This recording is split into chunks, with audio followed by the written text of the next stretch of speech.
Hello बच्चों, आज मैं आप लोगों के साथ 12th क्लास का एक बहुत ही प्यारा सा कॉन्सेप्ट डील करने जा रहा हूँ जिसका नाम है dissolution of firm and dissolution of partnership.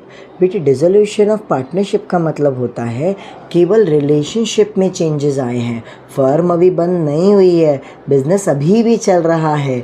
ठीक है मेरे बच्चों, तो जब रिश्तों में परिवर्तन आता है, जब रिलेशनशिप में परिवर्तन आता है तो पुराना संबंध ख़त्म हो जाता है और नया संबंध चालू होता है। तो जो पुराना संबंध ख़त्म हो गया है उसी को हम लोग बोलते हैं dissolution of partnership. And we know already that the partnership is a relationship between two और more person. So partnership is a relationship. When there is a change in a relationship, there is a dissolution or end of a old relationship and the continue in the new relationship.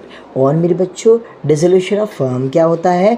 जब आपका संबंध भी ख़त्म हो जाए और business भी ख़त्म हो जाए और वो दोबारा स्टार्ट ना हो, उसको हम डिसोल्यूशन ऑफ फर्म कहते हैं। और डिसोल्यूशन ऑफ फर्म के अंदर बिज़नेस भी समाप्त हो जाता है और संबंध भी समाप्त हो जाते हैं। तो डिसोल्यूशन ऑफ फर्म जो है ना, वो डिसोल्यूशन ऑफ पार्टनरशिप से भी बड़ा होता है। डिसोल्यूशन ऑफ फर्म के अंदर डिसोल्यूशन ऑफ पार्टनरशिप इंक्लूड होता है।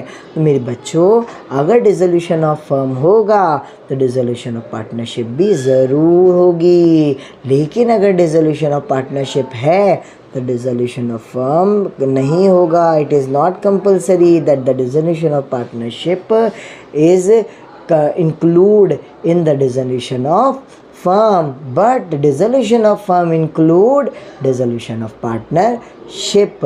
संबंध ख़त्म हो जाने से घर नहीं टूटता, लेकिन घर टूट जाने से संबंध भी ख़त्म हो जाते हैं।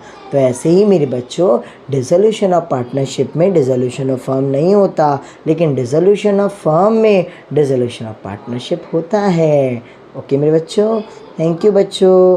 Please like, subscribe, share, and if you have any doubt, if you want some more video on another topics, please mention in the comment box. Thank you बच्चों।